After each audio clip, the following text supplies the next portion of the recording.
Nous avons été adoptés par Dieu lui-même. Et par cette adoption, nous sommes passés dans un autre ordre.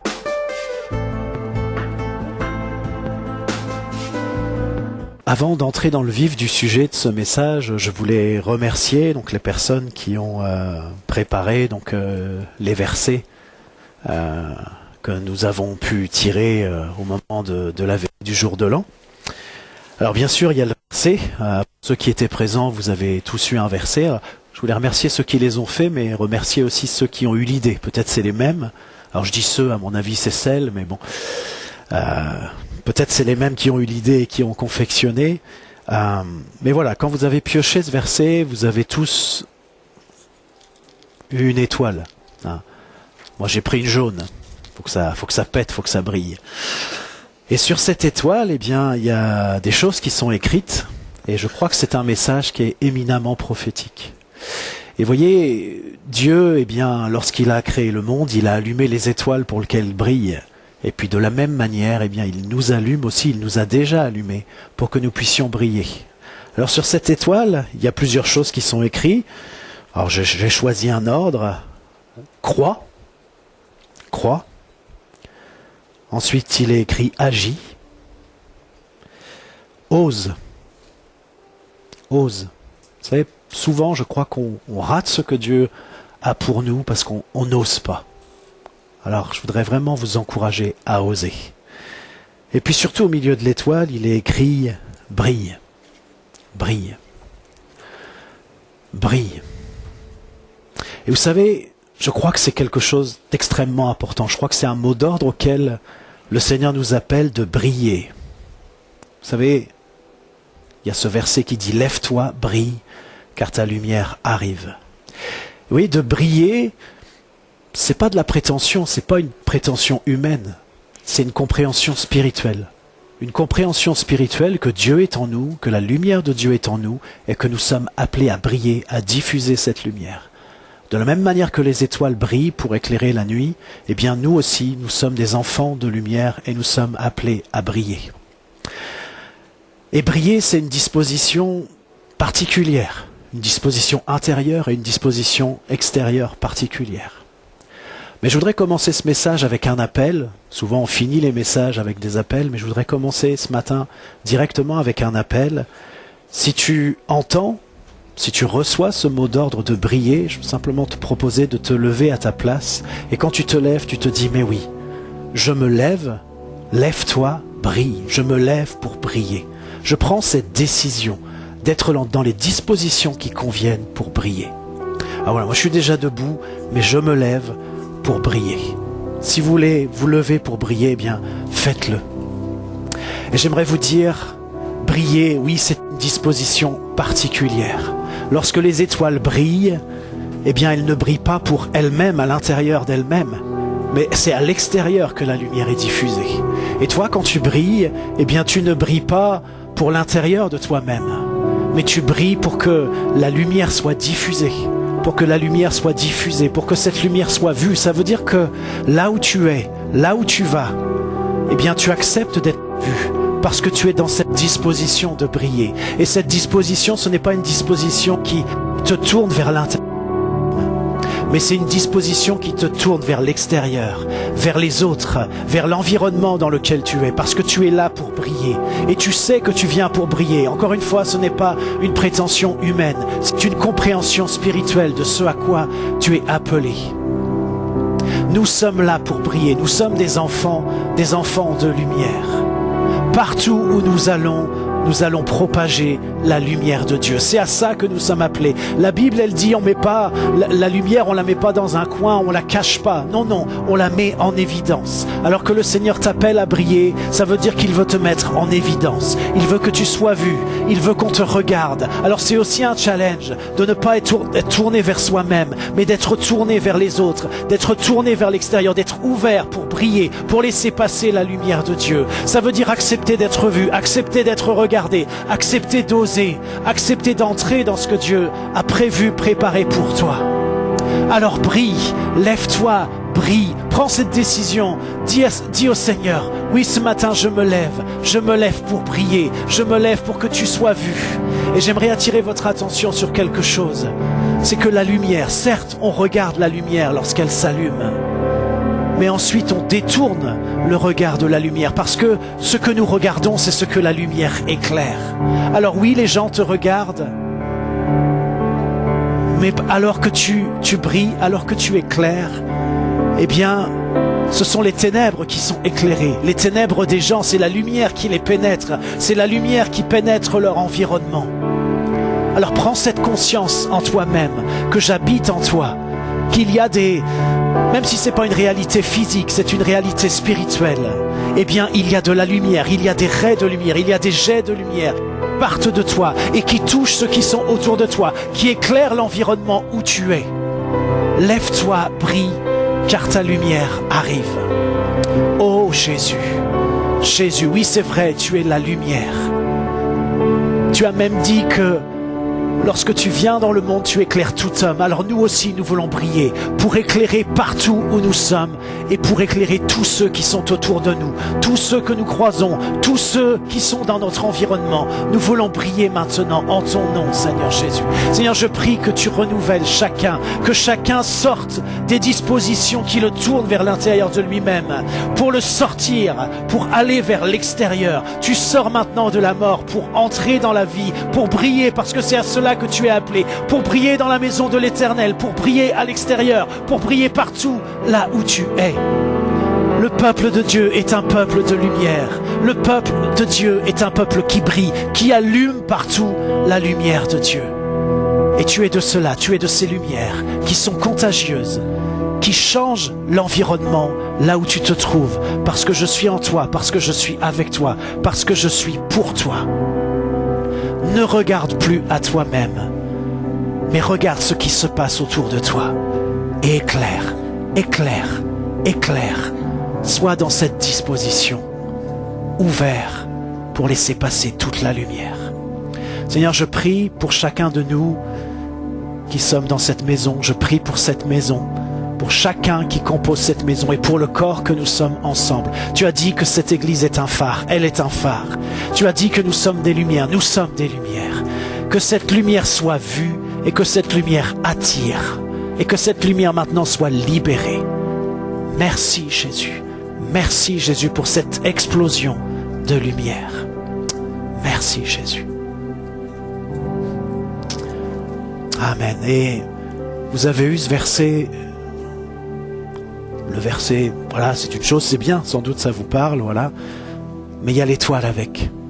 Rendez cette étoile visible quelque part dans votre maison pour que vous puissiez la voir, qu'elle soit comme un rappel, qu'elle soit comme un signe que cette année 2025, c'est une année où nous sommes appelés à briller. Et c'est pas que nous sommes appelés seulement, c'est que nous brillons.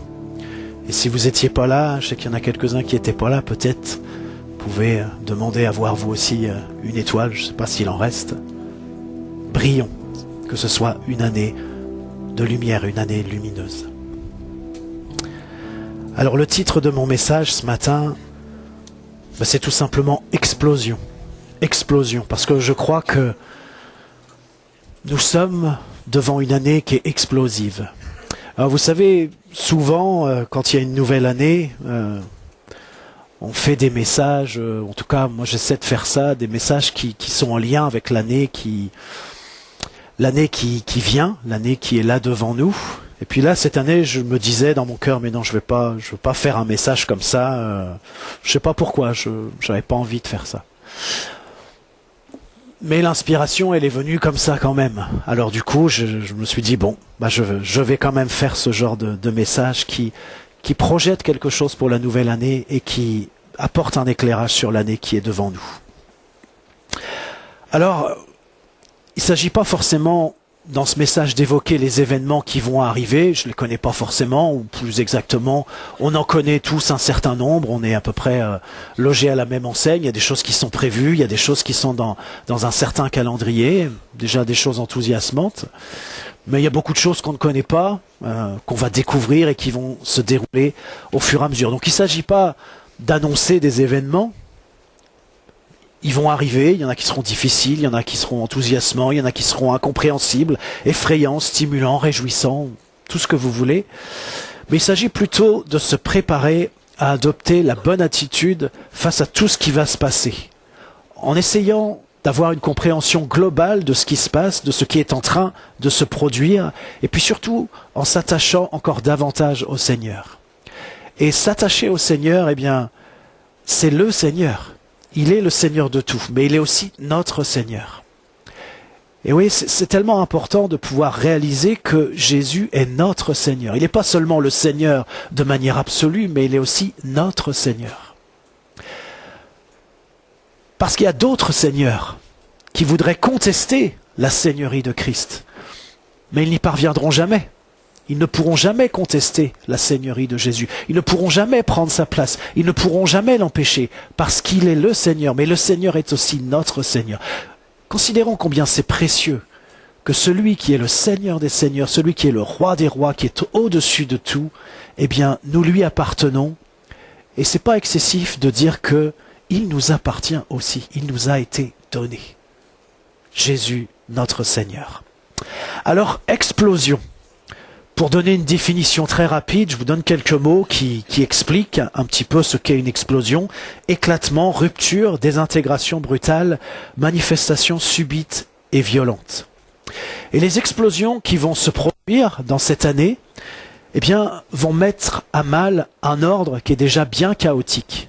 Nous sommes aujourd'hui dans une situation qui est chaotique. Certes, il y a quand même une structure qui est là, même dans notre pays. Il y a des organisations qui sont là. Il y a des choses qui nous tiennent, qui nous soutiennent. Mais on sent bien qu'il y a déjà une désintégration qui est déjà importante. Et dans les cœurs des gens, quand vous discutez avec eux, vous voyez que déjà dans leur cœur, le chaos est déjà présent, le désordre est déjà présent de manière importante. Alors ces explosions, elles vont créer encore davantage de désordre. Elles vont accentuer le désordre, parfois jusqu'au chaos. Et lorsqu'il y a du désordre, lorsque le désordre grandit, et quand on arrive dans une situation qui est chaotique, eh bien ce qui se passe, et ce qui se passe déjà, mais ce qui va s'accentuer encore, c'est que ça va susciter une attente, une aspiration encore plus forte, je dirais même une exigence, une demande impérieuse d'ordre. Lorsque le désordre grandit, lorsque le chaos est là, eh bien ce que l'être humain demande, ce à quoi il aspire, ce qu'il réclame, il demande de l'ordre, il réclame de l'ordre. Alors oui, il y a ce mouvement qui crée du désordre, qui accentue désordre, et puis il y a cette demande d'ordre qui est toujours de plus importante. On demande qu'il y ait de l'ordre, qu'on rétablisse l'ordre. Mais de quel ordre parle-t-on? De quel ordre s'agit-il? Est-ce que cet ordre qu'on voudrait rétablir, qu'on voudrait avoir, est-ce que ce sera un ordre humain? Est-ce que ce sera un ordre technique, un ordre diabolique? Et humain, technique, diabolique qualifie ce même ordre. Je vous lis simplement Jacques 3, versets 15 et 16.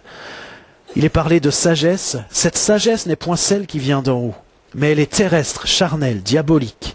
Car là où il y a un zèle amer et un esprit de dispute, il y a du désordre et toutes sortes de mauvaises actions. Et vous voyez, il y a une distance qui est très courte entre l'ordre humain et l'ordre diabolique. Parce que nous, les êtres humains, eh bien, nous sommes capables du pire comme du meilleur. Et j'ai envie de dire, nous sommes d'abord capables du meilleur, parce que nous sommes créés à l'image de Dieu. Mais ce meilleur, de manière, c'est toujours le cas, ce meilleur se transforme toujours en pire. Parce qu'il y a une perversion qui est attachée à l'être humain, et cette perversion, eh bien, on le sait, c'est le péché. Ça veut dire que le meilleur, eh bien, est toujours perverti en pire. Et même des gens qui peuvent être bien intentionnés, humainement bien intentionnés, eh bien on voit dans ce passage que, certes, il est question de sagesse. Oui, c'est une sagesse. Mais cette sagesse, elle est humaine, elle est terrestre. Et parce qu'elle est terrestre, eh bien, elle est charnelle, elle est humaine, elle est trop humaine. Et parce qu'il y a cette perversion dans le cœur de l'homme, eh bien, cette sagesse qui vient de la terre, cette sagesse qui vient de l'être humain, eh bien, elle est pervertie. Et elle est comme un accès, comme une plateforme pour l'adversaire, pour pouvoir agir. Alors, si c'est un tel ordre qui se met en place, si c'est l'ordre qui vient d'une sagesse qui est humaine, diabolique, alors sous une apparence d'ordre peut-être, eh bien le désordre serait encore plus grand. Parce que ce qui est en ligne de mire, eh bien c'est la corruption de l'humanité et même la destruction de l'humanité. Alors, sur quoi va déboucher cette demande d'ordre qui est si intense et qui va grandir encore dans les cœurs? Sur quoi va déboucher cette demande d'ordre? Quelle sera la nature véritable de l'ordre qui voudra se mettre en place? Alors vous savez que, je vous l'apprends certainement pas, mais dans nos sociétés, eh bien, il y a une tension entre une demande de sécurité et une demande de liberté. Et cette tension, elle est présente partout.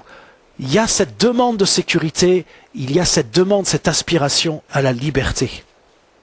Mais plus de sécurité, c'est moins de liberté. Et plus de liberté, eh bien, ça constitue un risque supplémentaire. Et c'est difficile dans un contexte qui est déjà troublé, dans un contexte, dans un environnement qui est incertain. Eh bien, plus de liberté, on hésite. Et vous voyez, c'est souvent la liberté qu'on met en avant. Mais la réalité, c'est que ce que les peuples demandent avant tout et ce qu'ils vont demander encore davantage, ce n'est pas la liberté, c'est la sécurité. Et ce, d'autant plus que nous vivons dans un climat qui est de plus en plus anxiogène. La demande de sécurité, la demande d'ordre va se faire toujours plus forte. Les gens ont peur. Alors ils demandent de la sécurité, plus d'ordre. Et vous savez qu'il y a beaucoup de leaders politiques qui agitent, ou d'autres leaders d'ailleurs, de d'autres natures, mais qui agitent cette peur et qui manipulent ainsi les populations, qui les plongent dans la détresse, qui les plongent dans le désarroi, pour que justement cette demande d'ordre soit encore plus forte. Et parce que ça permet de mettre en avant la sagesse humaine, encore une fois, qui est aussi diabolique, et parce que ça permet de pouvoir mettre un ordre humain en place qui est aussi diabolique afin d'asservir et même de détruire les humains créés à l'image de Dieu. C'est ça le plan, c'est ça l'objectif. Je ne dis pas que ces gens-là font ça forcément consciemment, je pense que beaucoup sont même inconscients de ce qu'ils font et je dirais même que beaucoup, un certain nombre, sont peut-être animés de sentiments pour le meilleur. Mais je vous ai dit, le meilleur, lorsque c'est humain seulement, eh bien c'est toujours perverti, et ça devient le pire. Alors, je crois qu'il n'est pas difficile de comprendre qui est celui qui tire les ficelles, celui qui est derrière tout cela. Jean 10, verset 10 nous dit « Le voleur ne vient que pour dérober, égorger et détruire. Moi je suis venu afin que les brebis aient la vie et qu'elles soient dans l'abondance. » Vous voyez, il y a cette tension entre le plan de l'adversaire qui vient pour dérober, égorger, détruire, et Jésus qui vient pour que nous ayons la vie en abondance. Il y a toujours ce conflit, cette tension. Elle est palpable dans nos vies, elle est palpable dans l'Église, elle est palpable dans le monde, parce que le message de l'Évangile ne s'adresse pas seulement à des chrétiens, ne s'adresse pas seulement aux églises, il s'adresse au monde entier, à tous les êtres humains. Alors il y a toujours ces deux plans, ces deux possibilités qui sont au cœur de tout ce que nous vivons. Alors on a surtout parlé de ce qui se passe à l'extérieur de l'Église. Mais qu'en est-il de nous, les chrétiens? Qu'en est-il de l'Église? Est-ce que nous sommes pris, nous aussi, dans ce même mouvement d'asservissement? Quelle est notre aspiration, notre demande? Ce qu'il y a dans nos cœurs? Est-ce que nous aussi, nous demandons la sécurité? Ou est-ce que nous demandons la liberté? Est-ce que, au plus profond de nous-mêmes, nous avons soif de liberté ou nous avons soif de sécurité? Peut-être vous allez me dire, mais on a soif des deux. Oui, mais si on doit faire un choix entre les deux, est-ce que c'est la liberté qui compte pour nous ou alors est-ce que c'est la sécurité? Et vous avez compris dans ce que je vous ai dit précédemment que cette demande de sécurité, elle est un piège. Elle est un piège. Quelle est notre aspiration? 2 Corinthiens 3, verset 17 nous dit « Or le Seigneur, c'est l'Esprit. Et là où est l'Esprit du Seigneur, là est la liberté. » Ésaïe 61, verset 1, que Jésus reprendra dans Luc 4, il est dit « L'Esprit du Seigneur l'Éternel est sur moi, car l'Éternel m'a oint pour porter de bonnes nouvelles aux malheureux. Il m'a envoyé pour guérir ceux qui ont le cœur brisé, pour proclamer aux captifs la liberté et aux prisonniers la délivrance. » Voyez, ici c'est un autre ordre qui est évoqué. Un ordre de liberté. Il est question de libération pour les captifs. Il est question de délivrance. Il est question de liberté, de guérison. Et cet autre ordre, eh bien, c'est l'ordre de l'esprit de Dieu. Parce que l'esprit et la liberté sont irrémédiablement liés. L'esprit de Dieu est un esprit de liberté. Là où est l'esprit, là est la liberté. Jean 8, verset 36 nous dit, « Si donc le Fils vous a franchi, vous serez réellement libres. » Et Romains 8, versets 15 et 16 nous indique, « Vous n'avez point reçu un esprit de servitude pour être encore dans la crainte, mais vous avez reçu un esprit d'adoption par lequel nous crions « Abba Père ». L'Esprit lui-même rend témoignage à notre esprit que nous sommes enfants de Dieu. Nous avons été adoptés par Dieu lui-même, et par cette adoption, nous sommes passés dans un autre ordre. Un autre ordre. Alors, où est-ce que nous en sommes réellement, concrètement?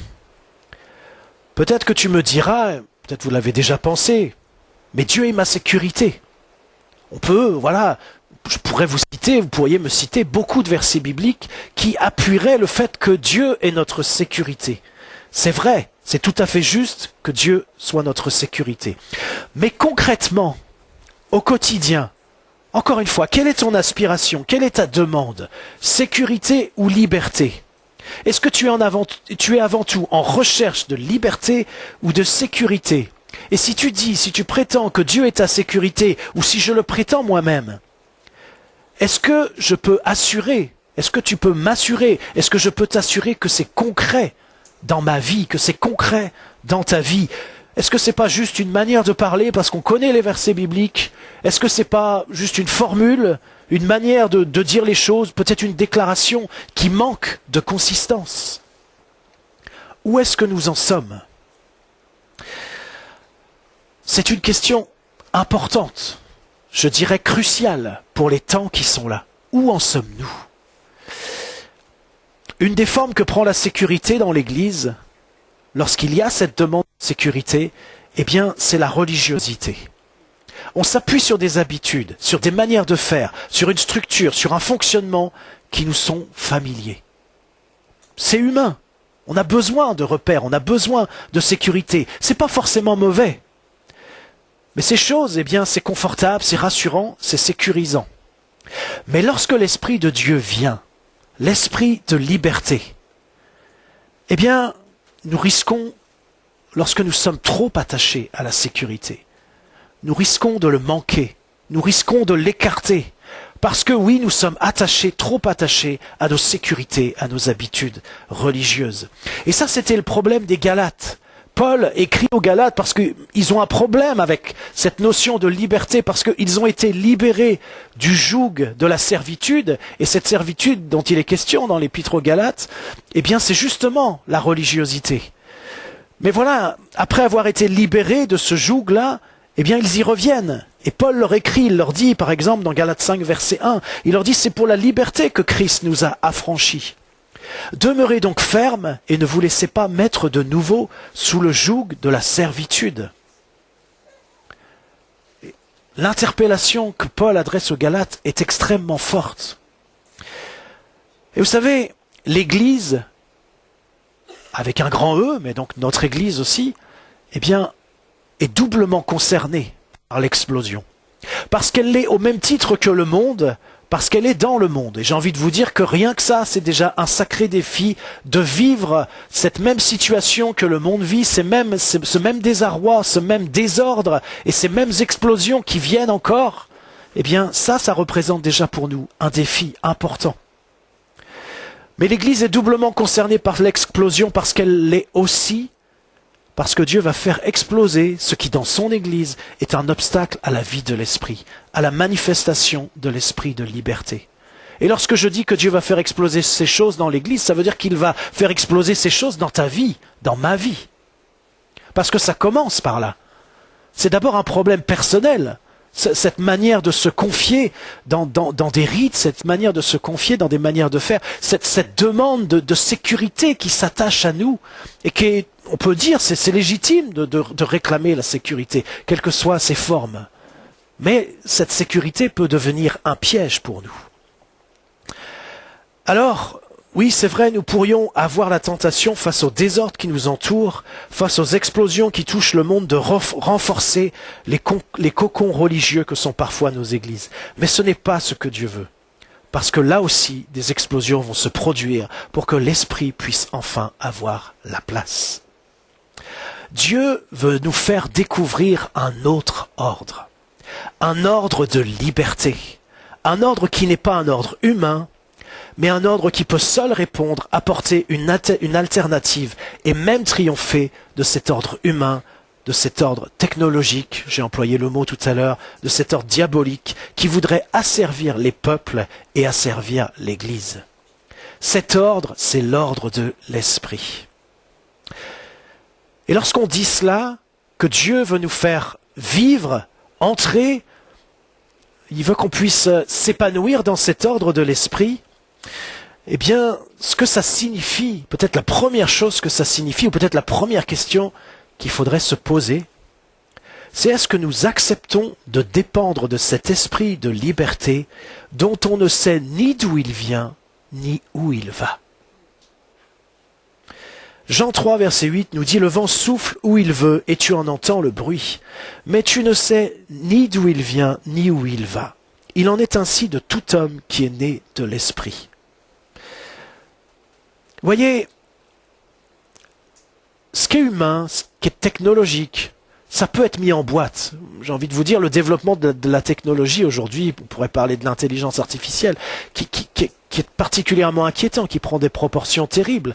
Mais on est toujours dans une logique extrêmement prévisible, même si nous, voilà, qui n'y connaissons rien, eh bien, on ne peut pas prévoir ces choses-là. Mais on est dans une logique de 1 et de 0. Voyez, l'Esprit de Dieu, la technologie ne le mettra jamais en boîte, ne l'empêchera jamais, la technologie ne prévoira jamais ce que va faire le Saint-Esprit. Parce qu'on ne sait pas d'où il vient et on ne sait pas où il va. Il est libre. Il n'y a rien qui l'empêche, il n'y a rien qui le retient, il n'y a rien qui le contraint. Il est l'émanation même de la liberté. Et ce texte, ce verset que je viens de vous lire, Jean 3, verset 8, certes nous parle de l'Esprit de Dieu, mais il nous parle aussi de nous, qui sommes nés de l'Esprit. Il est dit, il en est ainsi de tout homme qui est né de l'Esprit. Alors ça devient peut-être encore plus précis, parce que ça parle de nous.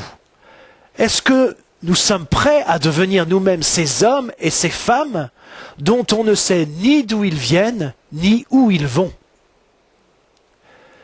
Et je précise ma question en vous indiquant que ces fameux hommes et ces fameuses femmes, la plupart du temps, ne savent pas non plus elles-mêmes, eux-mêmes, ni d'où ils viennent, ni où ils vont. C'est ça la situation. Lorsqu'on est dépendant de l'esprit, cet esprit de Dieu, cet esprit de liberté dont on ne sait ni d'où il vient, ni où il va, ça veut dire qu'on est conduit par cet esprit, mais on ne sait pas à quel moment il vient, comment il vient, qu'est-ce qu'il veut faire, où est-ce qu'il veut aller. C'est pas nous qui avons la maîtrise. Bien sûr que Dieu peut nous parler de manière précise, que l'esprit de Dieu peut nous conduire de manière précise, nous fixer des objectifs, des cibles précises à atteindre. Ça arrive que ce soit comme ça. Oui, c'est une manière de faire de Dieu. Mais Dieu cherche que nous puissions dépendre de lui faire confiance. Alors ça veut dire que nous entrons dans une zone où il n'y a pas de maîtrise pour nous, il n'y a pas de contrôle pour nous. Sommes-nous prévisibles? L'ordre humain, c'est très prévisible. La technologie et la religiosité, c'est très prévisible. Je les mets presque sur le même plan, la technologie et la religiosité, parce que la religiosité, c'est une forme de technique, c'est une forme de technologie, c'est comme une recette. Mais la vie de l'esprit, c'est imprévisible. Alors sommes-nous prêts à cette imprévisibilité, à cette insécurité, à cette disponibilité, à cet inconfort, à cette adaptabilité, à cette dépendance, à cet abandon, à cette soumission? Ose, comme il est écrit sur cette étoile. Ce que je ne vous ai pas dit d'ailleurs, c'est que sur cette étoile, il reste encore 2 branches. Il y a peut-être 2 mots d'ordre spécifiques que Dieu voudrait te donner à toi personnellement pour cette nouvelle année, que tu peux écrire aussi sur ces 2 branches de l'étoile. Et oui, lorsqu'on parle de ça, j'écoutais avec intérêt le message d'Arnaud de dimanche dernier où il était question de Philippe. vu la manière dont les choses se sont passées, on peut dire qu'à l'époque, et Philippe en particulier, eh bien oui, l'Église était dans cette situation où les hommes et les femmes étaient conduites par l'Esprit de Dieu, mais sans savoir d'où ils venaient, où ils allaient. Philippe ne savait pas ce qui allait se passer, à tel point qu'il se retrouve projeté ailleurs, alors qu'on aurait pu penser qu'il était très utile là où il était. Vous voyez, il acceptait de ne pas avoir la maîtrise, de ne pas avoir le contrôle, et d'être conduit par cet esprit dont on ne sait ni d'où il vient, ni où il va. Et vous voyez, c'est ça la question, derrière cette demande de sécurité qui nous colle à la peau, et encore une fois, qui humainement est tout à fait légitime. Eh bien, c'est ce que nous acceptons, de ne pas avoir le contrôle, ou plus exactement, d'avoir pour seul contrôle notre confiance en Dieu.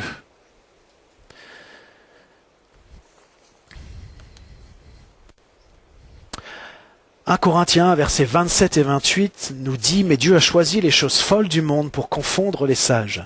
Dieu a choisi les choses faibles du monde pour confondre les fortes.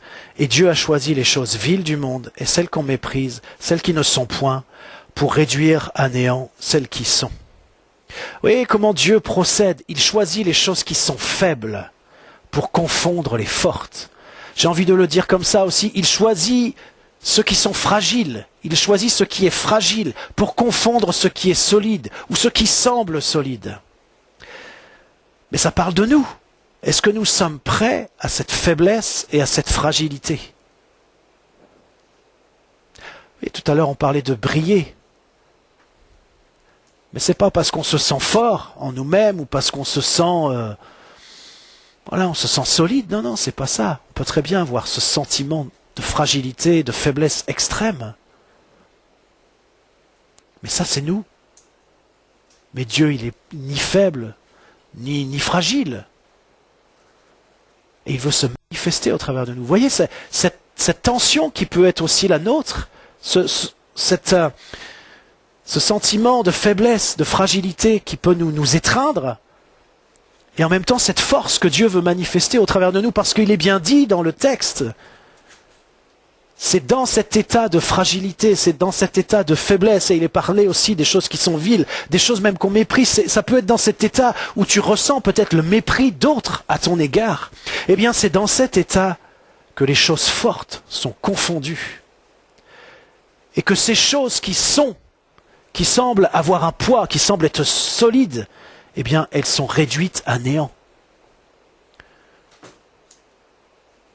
C'est comme ça que Dieu fait. Il choisit des instruments qui assez souvent sont des instruments fragiles et des instruments qui sont conscients de leur faiblesse. Et au travers de ces instruments-là, eh bien, il manifeste sa force. C'est exactement ce qu'on disait tout à l'heure à propos de la lumière, à propos du fait de briller. En nous-mêmes, en tant qu'êtres humains, nous n'avons pas de lumière, ou plus exactement, nous avons une mauvaise lumière.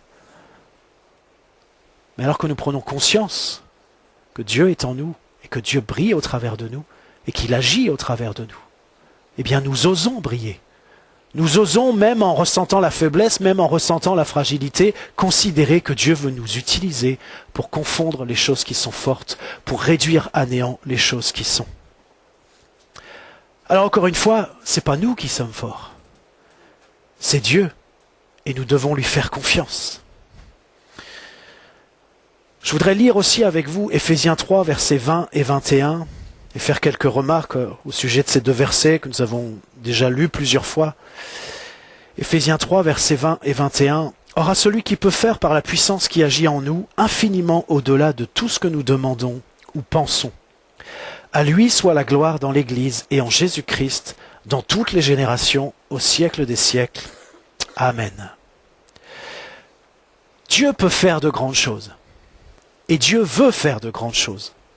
Et ce verset, ce texte nous précise que c'est par la puissance du Saint-Esprit, la puissance qui agit en nous, c'est ça, c'est la puissance du Saint-Esprit, la puissance de sa vie qui agit en nous. Ben, je vous dirais qu'il est bon. Il est bon qu'aujourd'hui nous puissions contempler notre impuissance. Je ne voudrais pas vous manquer de respect, mais nous attendons l'accomplissement de promesses qui sont grandes, de promesses qui sont fortes, qui impliquent une manifestation de la puissance de Dieu. Et jusqu'à aujourd'hui, nous avons vu un peu de manifestation, un peu de la puissance de Dieu. Mais ce que nous constatons, en tout cas je le dis pour moi, et puis j'observe aussi, eh bien c'est plutôt notre impuissance. Même alors que nous nous confions en Dieu et que nous nous attendons à Dieu, eh bien souvent nous faisons le constat de notre impuissance. Et je crois qu'il est bon que nous puissions contempler cette impuissance qui nous concerne.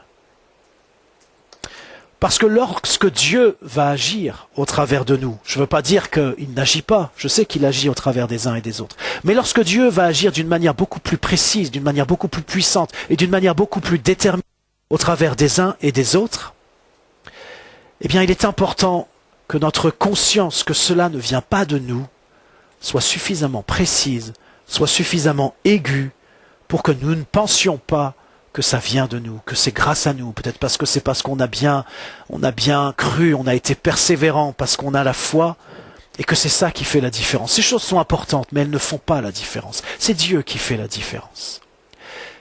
Et peut-être, peut-être c'est difficile de dire ce mot-là et de faire ce constat-là, ce constat d'une forme d'impuissance, même si Dieu se manifeste aussi, quelquefois. On peut dire, voilà, il y a eu ce miracle, il s'est passé ceci, cette intervention de Dieu.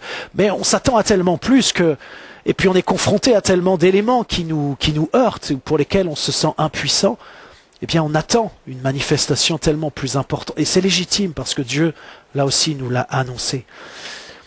Mais il est bon que pendant des années, nous ayons pu faire aussi ce constat de notre impuissance. Parce que la puissance de Dieu va se manifester, c'est certain. La puissance de Dieu va agir au travers de ta vie, c'est certain.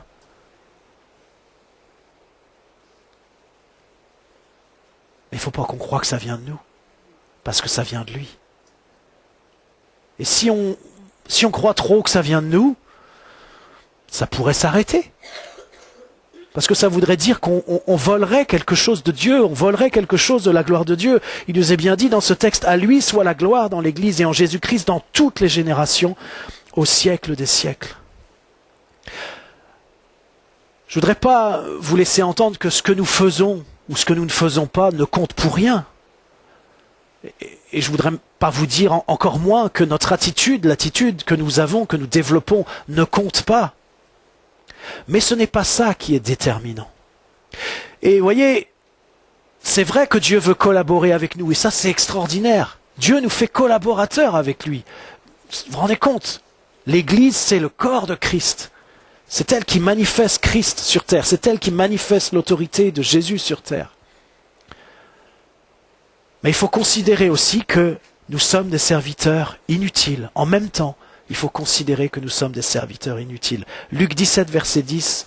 Vous de même, quand vous avez fait tout ce qui vous a été ordonné, dites, nous sommes des serviteurs inutiles. Nous avons fait ce que nous devions faire. Je me faisais la réflexion d'ailleurs en lisant ce texte. Ce texte ne dit pas vraiment qu'on est des serviteurs inutiles. Mais il nous dit, de considérer que nous sommes des serviteurs inutiles. Pour avoir une attitude qui soit juste. Et je voudrais redire ce que j'ai dit aussi à la veillée du jour de l'an, puisqu'on parle de serviteurs. Peut-être vous vous souvenez, mais j'ai évoqué le récit de Naaman et je vous ai fait remarquer que dans ce récit, ceux qui étaient mis à l'honneur, c'étaient les servantes et les serviteurs. C'est leur action déterminante, cette servante qui était au service de la femme de Naaman. C'est grâce à son intervention que Dieu a pu agir. C'est aussi un serviteur qui est allé annoncer ce que le prophète a dit à Naaman. Et c'est encore des serviteurs qui ont ramené Naaman à la raison alors qu'il s'enflammait, il était en colère. Et pourquoi je souligne encore ça? Parce que j'aimerais que nous puissions réaliser que Dieu veut utiliser chacun d'entre nous. Aussi petits que nous soyons, aussi anonymes que nous soyons. Vous savez, souvent la caractéristique d'un serviteur, c'est qu'on ne connaît même pas son nom. On ne connaît pas le nom de cette petite fille qui a dit à sa maîtresse qu'il fallait que Naaman aille voir le prophète. On ne connaît pas, enfin je ne veux pas rentrer dans les détails, mais je crois qu'on ne connaît pas non plus le nom de la personne qui est allée parler de la part d'Élisée. Et puis, on ne connaît pas le nom des serviteurs de Naaman. Peut-être on ne connaît pas votre nom, on ne connaît pas mon nom. Voilà, on est perdu, on est des inconnus. Mais ça compte pas. Dieu veut se servir de tout le monde. Et je crois que nous sommes dans un temps où ce sont les servantes et les serviteurs qui sont à l'honneur. C'est-à-dire les anonymes qui prennent à cœur la parole de Dieu. Les anonymes qui ont le cœur tourné vers Dieu. Dieu veut utiliser chacun. On n'est pas dans quelque chose où il y a des leaders. Bien sûr qu'il y a toujours des leaders. Il y a des leaders qui vont se lever, mais ce n'est pas des leaders qui vont faire la différence. C'est l'ensemble du peuple. C'est ça qui est important. Et pourquoi je souligne ça? C'est parce que nous sommes des serviteurs inutiles, mais nous sommes des serviteurs. Peut-être vous sentez des servantes inutiles, mais vous êtes des servantes. Et chaque serviteur et chaque servante peut faire la différence et va faire la différence. Et en disant cela, les enfants sont compris. Parce que cette petite fille, je ne sais pas quel âge elle avait, mais elle n'était pas bien vieille. Cette petite fille, cette servante, a fait la différence. Chacun de nous peut faire la différence. Vous savez que même Dieu utilise des bébés pour parler. Eh bien, des bébés font la différence. Alors voilà, je voudrais encore mettre sur votre cœur que c'est le temps des servantes et des serviteurs. C'est le temps de l'action des anonymes. Un autre point important que je voudrais souligner en lien avec Éphésiens 3, c'est que, et là aussi je crois que ça doit être une interpellation importante pour chacun de nous, lorsque la puissance de Dieu va se manifester au travers de nous, allons-nous continuer à chercher Dieu comme auparavant? Allons-nous continuer de construire notre relation, notre intimité avec lui? Est-ce qu'on va garder le cœur tourné vers lui? Est-ce qu'on va continuer de prendre du temps avec lui? Parce que pour Dieu, ça, c'est plus important que le réveil. Et j'ai envie de dire pour toi aussi, c'est plus important que le réveil. Pour moi aussi, garder ce cœur qui cherche Dieu, garder ce cœur qui met Dieu en premier, qui a du temps pour lui, qui construit la relation, qui construit pas dans tous les sens. Il y a ce qui est à faire, il y a ce que Dieu te demande. Mais si tu es tout le temps en train de partir dans tous les sens, où est le temps de la construction de ton intimité avec Dieu? Il faut savoir se poser.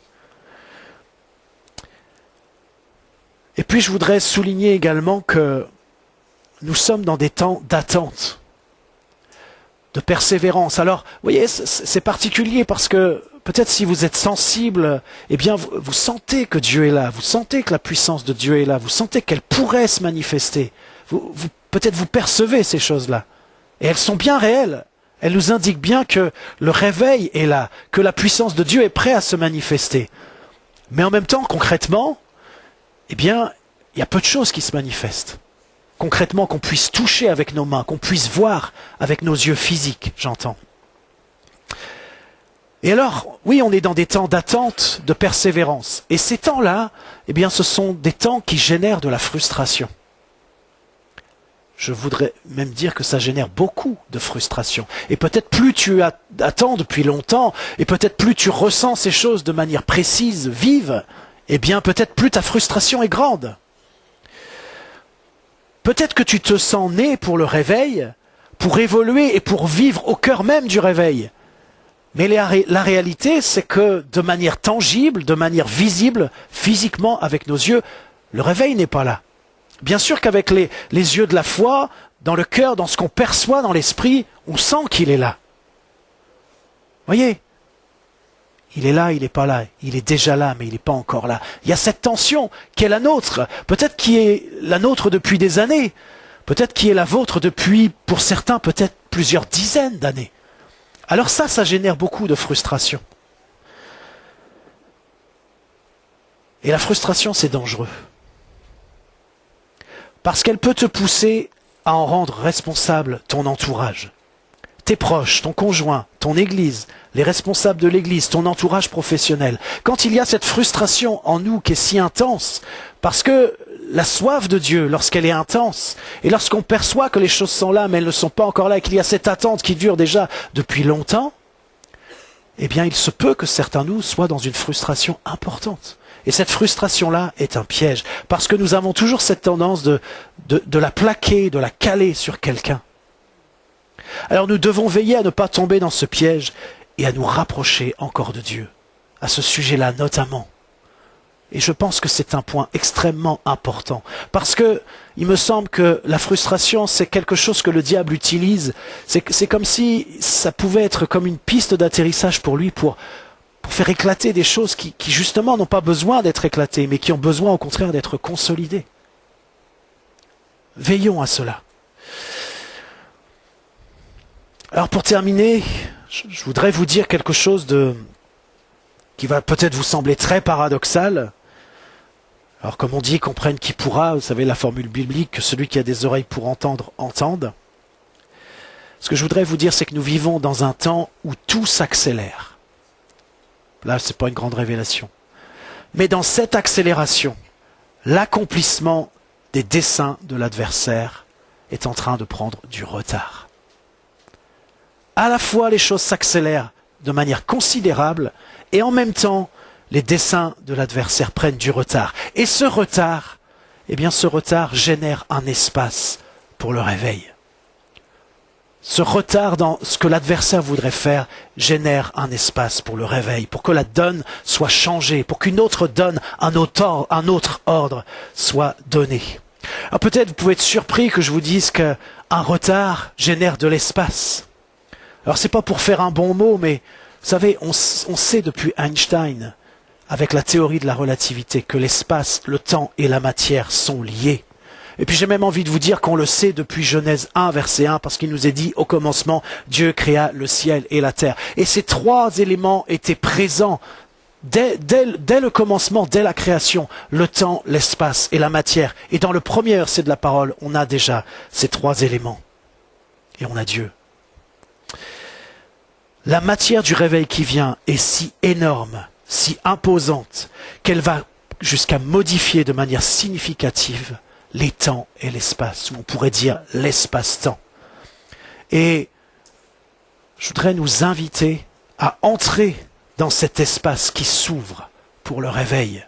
Entrons dans cet espace qui s'ouvre pour le réveil, dans cet ordre de l'esprit, dans cet ordre de la liberté glorieuse des enfants de Dieu. C'est pas la liberté, vous l'avez compris, à tout va, où on fait ce qu'on veut. Non, non, c'est la liberté de servir notre Dieu. C'est la liberté de lui faire confiance. C'est la liberté d'entrer pleinement dans tout ce qu'il a préparé d'avance. C'est la liberté d'être qui nous sommes, d'accomplir ce pourquoi nous avons été faits. C'est la liberté de pratiquer les œuvres bonnes que Dieu a préparées d'avance. C'est ça la liberté. Et je nous invite à entrer dans cet ordre de liberté, dans cet ordre de l'esprit. Et je terminerai avec Apocalypse 1, verset 8. C'est Dieu qui parle. Je suis l'alpha et l'oméga, dit le Seigneur Dieu, celui qui est, qui était et qui vient, le Tout-Puissant. Alors que cette explosion dont nous avons parlé ce matin soit aussi, et je dirais surtout, une explosion de joie. Une explosion de joie. Et que cette joie, elle brille, elle illumine tout ce qui a besoin d'être illuminé, qu'elle puisse se manifester partout où il y a besoin qu'elle soit manifestée, que la joie de l'Éternel soit notre force. Amen.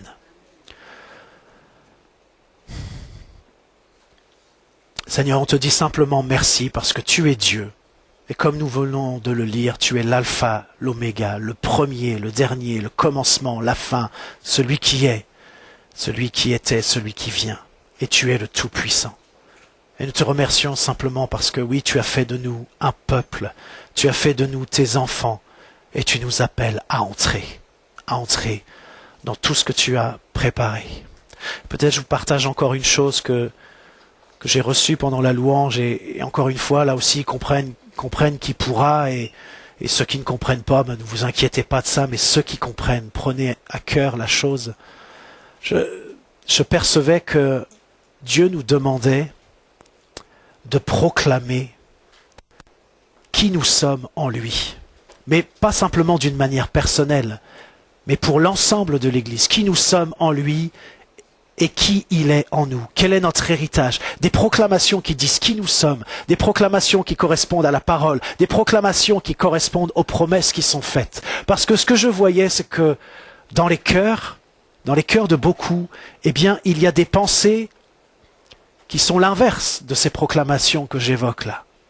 Et c'est comme si, eh bien, il y a une sorte de conflit, comme si ces pensées pouvaient neutraliser ces proclamations qui sont faites, mais qui sont réduites. Et si tu prends la chose à cœur, si tu entres dans l'armée de ceux qui proclament la parole de Dieu, de ceux qui proclament les vérités de la parole, de ceux qui proclament les vérités des promesses de Dieu pour les temps dans lesquels nous sommes, eh bien, ce que je voyais, c'est que, au fur et à mesure qu'il y avait de plus en plus de proclamations vivantes qui s'appuient sur la parole, qui sont conduites par cet esprit de liberté, eh bien, ces pensées contraires qui sont dans les cœurs, qui sont dans les têtes, eh bien, elles allaient baisser, elles allaient diminuer. Et les choses allaient s'ouvrir pour que nous puissions entrer dans ce que Dieu a prévu d'avance. Voilà, ceux qui comprennent ce langage, ceux qui comprennent ce qu'est la proclamation, eh bien, je vous invite à entrer dans ce temps qui est un temps de proclamation.